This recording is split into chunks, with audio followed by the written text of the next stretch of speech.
zawawei tsy afaky ny andalo satria efa leo be atao ahoana moa raha izay no tianao izahoko tsy vaky loha fizatinao atao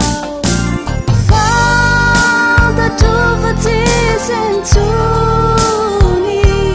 ny fialantsika roa ravateo fantatro fa tsisy intsony ny fialantsika roa ravateo satria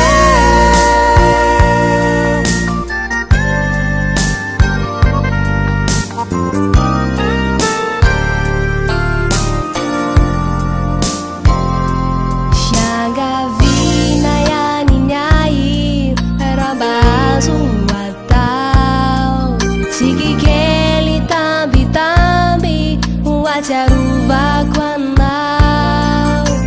izay sisa mono mba azo atao homeo atsitrapo fa aza atao kilala